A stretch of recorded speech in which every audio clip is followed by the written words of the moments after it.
माननीय प्रधानमंत्री जी की लीडरशिप को मैं बहुत मानती हूँ। उनको इंटरनेशनल लेवल पे एक सम्मान देना था। उन्होंने 3 तलाक ख़त्म किया। एक औरत के लिए उसको अचानक से ऑल ऑफ सडन तलाक तलाक बोल के ख़त्म कर दो। जैसे लोग मुझे ट्रोल कर रहे हैं, मुझे फ़ोन कॉल्स आ रही हैं, धमकियाँ आ रही हैं। अभी तो शायद किसी ने तो FIR भी करवाया कि मार देंगे, ये कर देंगे। नमस्कार दोस्तों, वेलकम टू पॉडकास्ट। मैं हूँ आपकी होस्ट दिव्या कोचर। आज के हमारे इस पॉडकास्ट में एक ऐसी पर्सनालिटी हैं जिन्होंने कैन के रेड कार्पेट में अपनी एक अलग जगह बनाई है, वो भी एक ट्रेडिशनल आउटफिट में। लेकिन जिस बात की सबसे ज़्यादा चर्चा हुई है वो था PM मोदी के चेहरे वाला नेकलेस। कुछ लोगों का कहना है कि ये ट्रिब्यूट है, कुछ लोगों का कहना है कि ये पब्लिसिटी स्टंट है। मगर आखिर असल इसकी कहानी क्या है, इस पर हमसे बात करने के लिए खुद मौजूद है रुचि गुर्जर। रुचि, TV9 में आपका बहुत बहुत स्वागत है। Thank you. तो सबसे पहले तो मैं आपसे ये पूछूंगी कि कान पे जाना कैसा रहा और कब ये रियलाइज़ हुआ आपको कि लेकिन आपने जब नेकलेस पहना तो आपको ये पता था कि ये तो वायरल होगा ही? नहीं, मैंने एक किसी वायरल के उस मोटिव से मैंने नेकलेस नहीं पहना था। मेरा था कि मुझे माननीय प्रधानमंत्री जी की लीडरशिप को मैं बहुत मानती हूँ, तो मेरा था कि मेरे को उनको इंटरनेशनल लेवल पे एक सम्मान देना था। मेरा मोटिव वो था, बट उसके साथ में वायरल हो गई, वो मुझे extra cherry on the top मिल गया। यस, तो और नेकलेस पहनने का इरादा मेरे को आया बिकॉज़ हम कैन के लिए ऑलमोस्ट डन थे जाने के लिए। All of sudden war start हो गया पाकिस्तान एंड इंडिया का, तो वो टाइम पर फ़्लाइट्स डाइवर्ट की जा रही थी। हमारा हो रहा था कि मे बी हमारा कैंसिल भी हो सकता है। तो उस टाइम पर मुझे बहुत बुरा लग रहा था क्योंकि मेरा फर्स्ट टाइम था मेरी लाइफ के, मेरे करियर की स्टार्टिंग में। उस बीच में जो फर्स्ट स्टेप मैं जो फर्स्ट सीढ़ी पे चढ़ रही थी उसमें वॉर की वजह से मेरा ये था कि पता नहीं मैं जा पाऊँगी या नहीं, क्या होगा क्या नहीं। तो वो देन उसके बाद फाइनली ऑपरेशन सिंदूर करके जब हमने हमारा मिशन सक्सेसफुल रहा, उसके बाद मेरे को माननीय नरेंद्र मोदी जी के, प्रधानमंत्री जी के, और मैं उनका लाइक होता ना जिस फेज से मैं निकल रही थी कि मैं जा पाऊँगी या नहीं जा पाऊँगी, क्या होगा, तो मैं इतनी खुश हुई। मैंने कहा अब तो मैं हमारे प्रधानमंत्री जी को मेरे साथ लेकर जाऊँगी। मैं रेड कारपेट पे मैं उनको और पूरे भारत के साथ मैं वॉक करूँगी। तो मैंने पूरा अपना पूरा कॉस्ट्यूम वैसा रखा। मैंने उन प्रधानमंत्री जी को सम्मान देते हुए, भारत को उनके सम्मान देते हुए मैंने नेकलेस पहना। आर्मी के सम्मान में मैंने अपने सिंदूर, ऑपरेशन सिंदूर रिसेंटली हुआ था, तो मैंने अपने रेड कलर के हाथ करे और अपने राजस्थान के पूरे कल्चर को, लाइक पूरे भारत को मैं अपने साथ समेट के चल रही थी बहुत कॉन्फिडेंटली। मतलब मैं पहले बहुत डरी हुई थी मैं जा पाऊँगी या नहीं, उसके बाद मैं फाइनली गई और मैंने बहुत अच्छे से किया और उसका रिज़ल्ट मुझे इतना अच्छा मिला कि I am seriously happy with that now. ठीक है, तो आपने 2-4 चीज़ें बताई। आपने एक चीज़ Yes. बताई कि आपने क्यों PM मोदी का नेकलेस पहना। उसके बाद आपने बताया कि मोदी जी के साथ साथ जब ऑपरेशन सिंदूर लॉन्च किया गया तो आपने अपने हाथों में लाल कलर लगाया। Yes. और आप कल्चरली, मतलब आपका जो आउटफिट था गोल्डन लहंगा, बोर, और आप इंडिया को रिप्रेजेंट कर रही थी। लेकिन हमने अक्सर देखा है कि जब भी ऐसे कुछ वाक़ये होते हैं तो कहीं ना कहीं जो आप एक तरीके से कह सकते हैं कि ये PR टीम को जाता है, क्योंकि अगर आपको कान में लाइमलाइट में आना होता है तो आपको हट के दिखना होता है।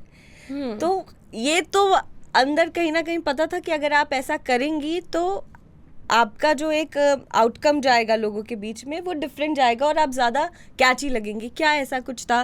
क्या आपकी टीम से कुछ ऐसा डिस्कशन हुआ था आपका कि आपको ऐसा कुछ करना चाहिए, या आपने किसी से ये सलाह ली थी, या ये आपका ही डिसीजन था? ये मेरा ही डिसीजन था एंड पहले हमारा वैसा कोई प्लान नहीं था। उसके बाद ऑल ऑफ मैंने 2 दिन के अंदर नेकलेस रेडी करवाया। जैसे आपने बताया। रात भर मैंने कारीगर्स को बिठा के जयपुर में द सिल्वर सागा से मैंने 2 दिन में नेकलेस रेडी करवाया इतने तुरंत में, और ये मेरा ही डिसीजन था। एंड मैंने कभी ये नहीं सोचा था कि मुझे वायरल होने के लिए या लोगों की अलग से कैप्चर होने के लिए मुझे चीज़ करनी है, because I am from army background. तो मेरा बचपन से ही कनेक्शन रहा है देशभक्ति वाला। मैं सच में अपने देश को प्रेजेंट कर रही थी, एंड मैं वायरल होने के लिए या किसी और मोटिव से नहीं, मेरे को सच में देश को सम्मान, प्रधानमंत्री जी को सम्मान देना था। और मुझे लगा इससे मुझे पहली बार इतना बड़ा एक कारपेट मिला है, तो इससे अच्छा और मुझे क्या जगह मिलेगी जहाँ पे मैं उनको सम्मान दे सकती हूँ। तो एक छोटे सा मेरी तरफ से एक छोटा सा एफर्ट था उनके सम्मान के लिए, जो आप ग्लोबल स्टेज में प्रेजेंट किया। राइट। मैं आपसे पूछूं कि कौन सी वो 3 चीज़ें हैं हमारे प्रधानमंत्री की जिसको आप पसंद करती हैं या जिसको आप सराहती हैं? देखिए, 3 चीज़ें नहीं, हमारे प्रधानमंत्री जी की बहुत सारी चीज़ें, लाइक अगर मैं बताने बैठूंगी तो पूरा दिन मेरे लिए कम पड़ेगा। बट आप 3 चीज़ें पूछ रही हैं, तो 3 चीज़ों में सबसे फर्स्ट आता है उन्होंने 3 तलाक ख़त्म किया। 3 तलाक औरतों के लिए एक बहुत ही ये था, एंड स्पेशली मुस्लिम औरतों के लिए, बिकॉज एक औरत के लिए उसको अचानक से ऑल ऑफ सडन तलाक बोल के ख़त्म कर दो। अब उसकी लाइफ आगे क्या होगी, वो किस जर्नी से गुजरेगी, वो अपने बच्चे अपनी फिर कहाँ जाएगी। उन्होंने 3 तलाक ख़त्म किया, आर्टिकल 370 हटाया, एंड सबसे बेस्ट पार्ट कि वो हमेशा खड़े रहते हैं।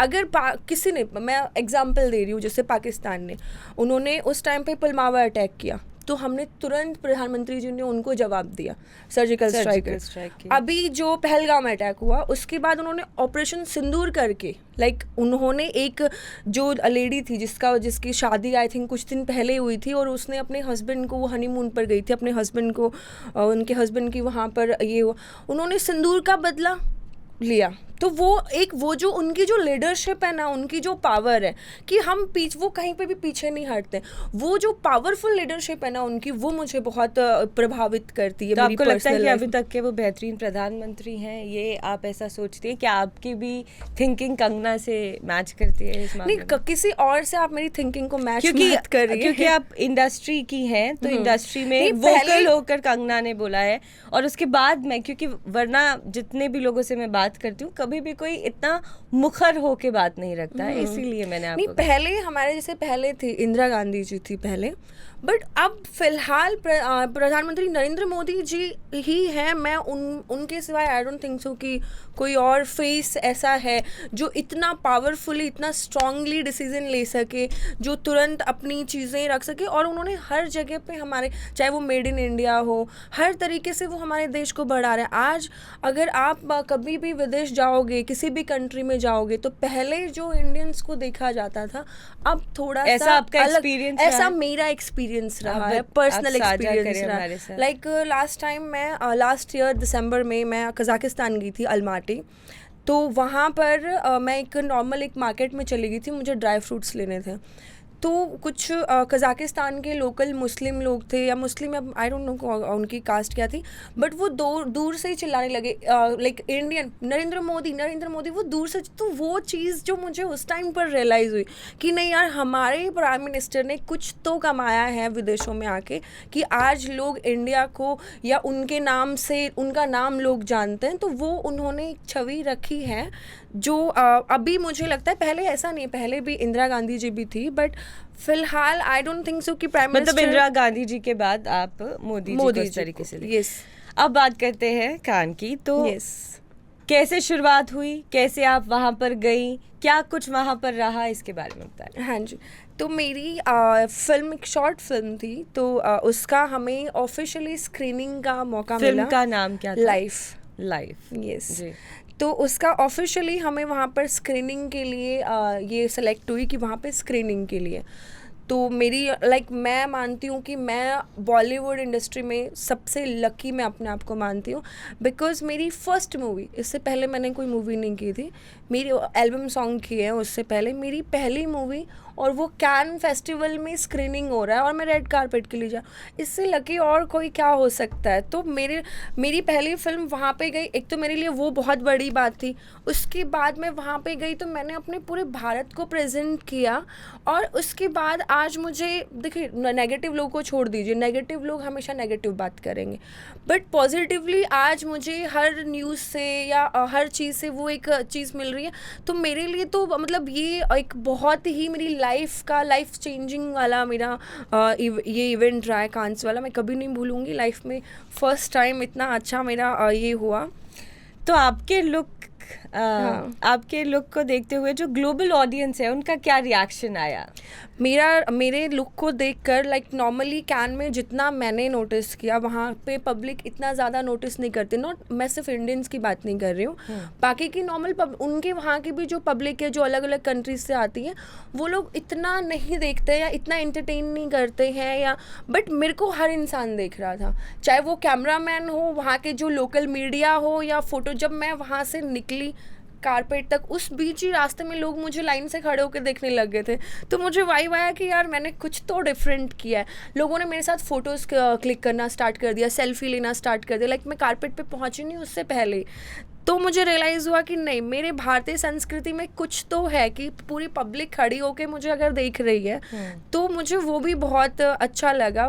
मेरा ये जो कैन का ट्रिप था बहुत ही अच्छा ट्रिप रहा मेरा। इसको लेकर ना कई लोगों के बड़े सवाल हैं, क्योंकि अभी भी बहुत क्यूरियोसिटी हम लोगों में कि जब आपको इनविटेशन आता है तो क्या खर्चा उनकी तरफ से उठाया जाता है या आपको खुद जाना पड़ता है, क्या एक उसके पीछे की कहानी होती है? देखिए, मेरा फिल्म वहाँ पे स्क्रीनिंग के लिए सिलेक्ट हुआ, हम गए, हमारी टीम गई साथ में, मैं अकेली नहीं थी, हमारी टीम गई, हमने अपना कारपेट किया। अब जो गवर्नमेंट जो स्पॉन्सर करके बुलाती है वो आई थिंक ब्रांड्स के, जैसे लॉरियल की ब्रांड एम्बेसडर है ऐश्वर्या, और अभी आलिया भट्ट ने गुची को प्रेजेंट किया, तो वो फिर उनको, वो जिसके ब्रांड एम्बेसडर है उनको वो ब्रांड से बुलाते हैं। मे बी कोई बड़ी बात है, नेक्स्ट ईयर मैं भी चले जाऊँ। जी बिल्कुल, आप जाएंगी।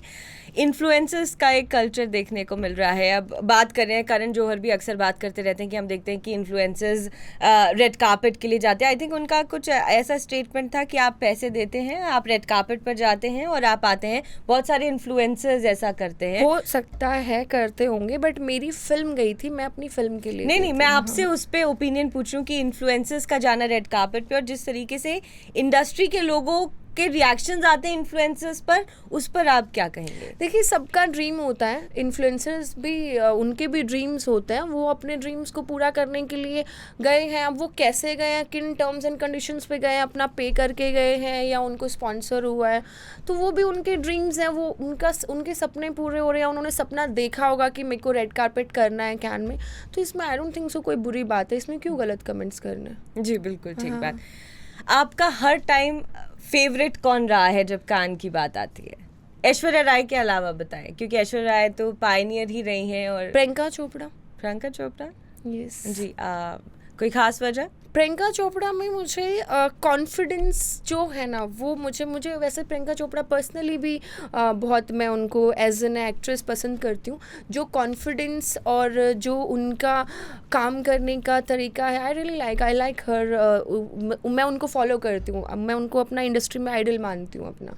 जी इस बार सबसे अच्छा लुक आपको किसका लगा? आलिया भट्ट और ऐश्वर्या राय एंड आदित्य, बिकॉज उन्होंने भी सेम मेरा लाइक हमारा कुछ बोर पहना एंड सिंदूर लगाया था, तो वो हमारी कुछ चीज़ें कनेक्ट हो रही थी same. Aishwarya Rai also looking so pretty, मेरा तो उनके साथ फोटो भी आया था, तो हम तीनों एक ही फ्रेम में थे, तीनों ही अच्छे लग रहे थे, नो डाउट।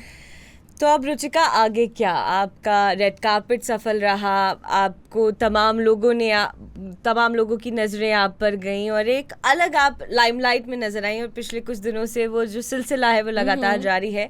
इसके बाद आगे अपनी जर्नी को रुचिका आप कैसे देख रही हैं? देखिए, यहाँ तक भगवान, मैं भगवान को, मैं आई एम वेरी स्पिरिचुअल, मैं भगवान को बहुत मानती हूँ, तो मैंने कभी सोचा भी नहीं था मैं बॉलीवुड इंडस्ट्री में आऊँगी। मैं एक सॉफ्टवेयर कंपनी में जॉब कर रही थी, आई थिंक मेरी डेस्टिनी मुझे यहाँ तक लाई है, तो आगे बहुत आगे तक ले जाएगी, और फ्यूचर का तो कुछ पता नहीं होता, आगे लेट्स सी क्या होता है, क्या करेंगे, बट कुछ अच्छा ही करेंगे। जी बिल्कुल। मेरे कुछ आपसे क्विक क्वेश्चंस हैं जो मैं आपसे पूछूंगी। करण जौहर जी ने फेमस कर दिया, बिना रैपिड फायर या क्विक क्वेश्चन के मुझे लगता है कि इंटरव्यू थोड़ा अधूरा हो जाता है, क्योंकि आप लोग बहुत सोच के बोलते हैं, लेकिन जब थोड़ा फास्ट बोलना होता है तो शायद जो दिमाग में है वो बाहर आ जाता है, बट ये बहुत नॉर्मल है। ठीक है, शुरू करते हैं। सबसे पहले बेसिक, शाहरुख खान या रणबीर कपूर? शाहरुख खान।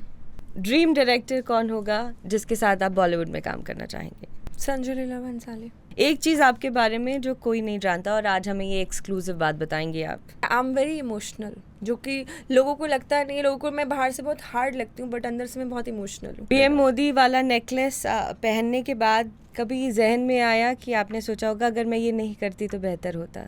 नहीं। अभी तक का आपका मोस्ट एम्बेरसिंग मोमेंट? तो मेरा एम्बैरेसिंग मोमेंट तो नहीं बोल सकती मैं, बट हाँ मुझे अभी थोड़ा हर्ट हो रहा है जब मैं अपना इंस्टाग्राम खोल के देख रही हूँ तो कुछ लोग हैं जो बहुत गलत बोल रहे हैं, बट ठीक है मेरे को उन पे ध्यान नहीं देना है, बट वो मेरे लिए थोड़ा सा कुछ मुझे लोग उल्टा बोल रहे हैं, धमकियाँ आ रही हैं और वो सब चीज़ें मेरे लिए लाइफ में फर्स्ट टाइम। जैसे आप ये मुझे फर्स्ट लगता है टाइम कि ज़रूरी बात है, जैसे किस तरीके की धमकियाँ आ रही हैं आपको? जैसे लोग मुझे ट्रॉल कर रहे हैं, मुझे फ़ोन कॉल्स आ रही हैं, धमकियाँ आ रही हैं। अभी तो शायद किसी ने तो एफआईआर भी करवाया, आई डोंट नो, मेरे को अभी लास्ट इंटरव्यू में मैं थी वहाँ पर मुझे सुनने में मिला।